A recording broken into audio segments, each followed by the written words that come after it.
여러분 안녕하세요. 윤석열 전 검찰총장이 국민의힘 대선 후보로 선출됐습니다. 홍준표 후보와 치열한 접전 끝에 제1야당 국민의힘 대선 후보가 됐습니다.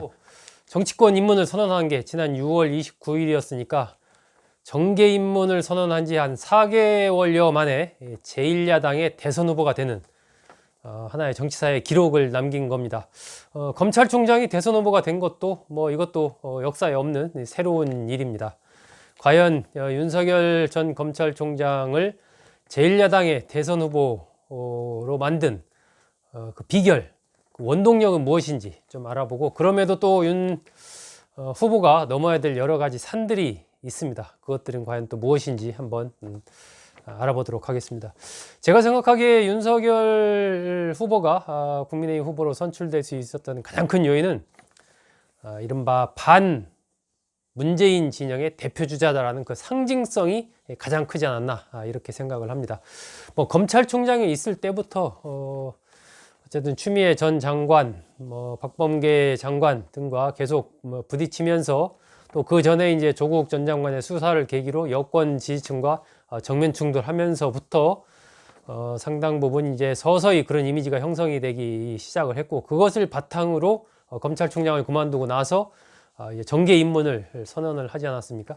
그러한 어떤 큰 이 흐름, 바람, 이런 것들을 윤석열이라는 인물이 대표하는 그 상징성을 획득한 것, 이것이 가장 큰 것이 아닌가. 그렇기 때문에 윤 후보가 정계 입문 이후에 120시간 노동 문제라든지 또 많은 말실수, 전두환 옹호 논란 등등등 포함해서 굉장히 많은 논란들이 있었음에도 지지율 자체가 이렇게 완전히 꺾이거나 이렇게 급락하지 않고 어느 정도 이렇게 좀 계속 버텨가는, 조금씩 하락하긴 했지만 큰 틀에서는 그 흐름을 유지해가는 그런 모습을 보였습니다. 결국 이것은 이 국민의힘 지지층들이 이 윤석열이라는 인물을 문재인 정부 나가서 현재 여권과 맞설 수 있는 대표 주자다라는 이 딱 상징이 이미 바람에 올라탄 것이죠. 그렇기 때문에 천공을 높이는 독수리는 날갯짓을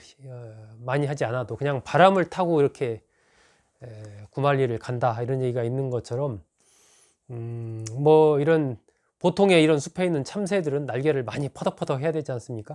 윤석열이라는 인물은 이미 큰 그 정권 교체의 바람, 반문의 대표주자라는 바람, 이것을 타고 가는 그런 흐름이 역시 가장 컸다. 그 바탕에는 결국 이른바 당심의 지지가 있다. 이것이 아마 두 번째 승리의 요인일 겁니다.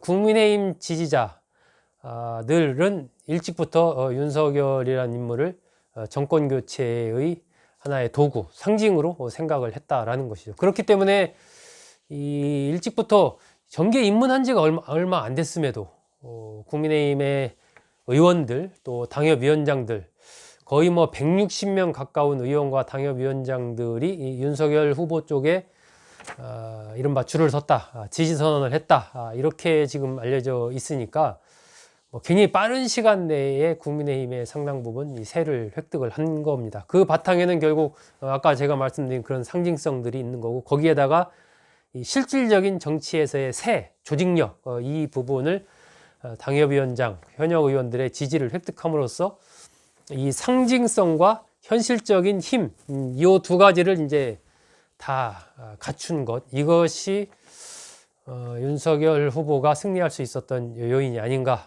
이렇게 생각을 합니다. 이 후반부로 가면서 이 일반 여론조사에서 홍준표 후보에게 밀렸는데, 이 홍준표 후보가 윤석열 후보를 앞선 이 격차 이상으로 이 당심에서 윤석열 후보가 홍준표 후보를 뛰어넘었던 거죠. 이것이 결국 이제 홍준표 후보를 제치고 윤석열 후보가 승리할 수 있었던 그러한 요인입니다. 또 그 막후에는 이제 홍준표 후보에 대한 지지에는 민주당 지지층들의 지지가 있었다라는 부분, 그것이 실질적인 어떤 힘으로 발휘되지 못한 그런 부분, 또 국민의힘 지지층들이 봤을 때 그것은 본선에 가면은 국민의힘 후보를 뽑지 않을 가능성이 크다라고 판단한 이런 부분들이 이른바 여론조사에서 홍준표 후보가 높은 지지율을 기록했음에도 그것이 당심까지 연결되지 못한 이러한 핵심적인 요인이 아닌가.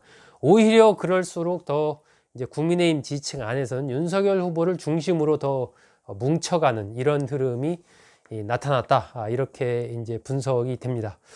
그런데 윤석열 후보가 제1야당의 대선 후보로 선출이 됐지만 앞으로 또 가야 될 길도 여러 가지로 험난한 것 같습니다. 한 세 가지 측면으로 나눌 수 있을 것 같습니다. 첫째는 윤석열 후보와 부인인 김건희 씨 그리고 장모 최은순 씨 등과 관련해서 제기된 여러 가지 의혹들 이 부분입니다. 김건희 씨와 관련해서 도이치모터스 주가 조작 의혹부터 여러 가지 이제 전시회 협찬 의혹 이런 등등이 있고 장모인 최은순 씨와 관련해서는 또 여러 가지 건설 분양 과정에서의 의혹 또 요양급여 부정 수급 의혹 등등이 이미 제기된 상황입니다. 윤석열 후보 본인과 관련해서도 이른바 고발 사주 의혹의 관련성 이런 부분들이 지금 공수처에서 수사가 진행이 되고 있습니다. 그렇기 때문에 이런 이제 법적인 리스크 본인과 처가와 관련된 이 의혹들을 잘 넘을 수 있는가 하는 부분이 하나가 있습니다. 윤석열 후보 본인은 떳떳하다 아무런 문제가 없다 이렇게 지금 주장을 하고 있는 그런 상황입니다. 이 두 번째는 그동안에 이제 윤석열 후보가 경선 과정에서 보여줬던 여러 가지 말 실수, 120시간 노동이라든지 전두환 옹호 논란, 또 개 사과 논란 등등등 여러 가지 이러한 이 논란들을 보여주면서 그것이 이제 하나의 리더로서의 신뢰성, 안정성 이런 부분에서 좀 의구심을 상당 부분 자아냈던 이런 측면이 있습니다. 이런 부분을 얼마나 잘 극복할 수 있을 것인가. 그럼으로써 또 자신이 꿈꾸는 이 새로운 국가의 비전, 이 국가 미래와 관련된 디자인, 정책 능력 이런 것들을 얼마나 설득력 있게 보여줄 수 있을 것인가 하는 이런 과제가 있습니다. 동시에 2040으로부터의 지지 이런 부분들이 상당히 좀 약한 부분들이 경선 과정에서 노출이 됐기 때문에 이 2040 세대로부터 어떻게 하면 그 지지를 또 끌어낼 수 있을 것인가 하는 부분도 현실적인 문제라고 생각이 듭니다. 이와 관련해서 이제 이준석 국민의힘 대표와의 어떤 호흡 이런 것들이 더욱더 중요해지는 국면이 지금 다가오고 있지 않나 하는 그런 생각이 듭니다. 마지막으로는 이제 하나의 대선판 이 구도를 짜는 측면에서 야권 단일화를 원만하게 잘 이뤄낼 수 있는가 하는 부분도 크게 넘어야 될 하나의 산이 아닌가 생각합니다. 지금 안철수 국민의당 대표가 독자 완주를 이렇게 얘기를 하고 있고 김동연 전 부총리 같은 경우도 끝까지 가겠다 이렇게 얘기를 하고 있습니다. 그렇기 때문에 윤 후보 입장에서 안철수 대표나 김동연 전 부총리 등과 이른바 야권 단일화를 만들어낼 수 있을 것인가, 이것도 대선판 전체의 이 구도를 어떻게 짜느냐 하는 부분과 관련해서 대단히 중요한 부분이 아닌가 이런 생각이 듭니다. 네, 오늘은 국민의힘 대선 후보로 윤석열 후보가 선출된 것을 계기로 그 승리한 요인과 그럼에도 앞으로 넘어야 될 과제는 또 무엇이 있는지에 대해서 알아봤습니다. 여러분 잘 들어주셔서 고맙습니다.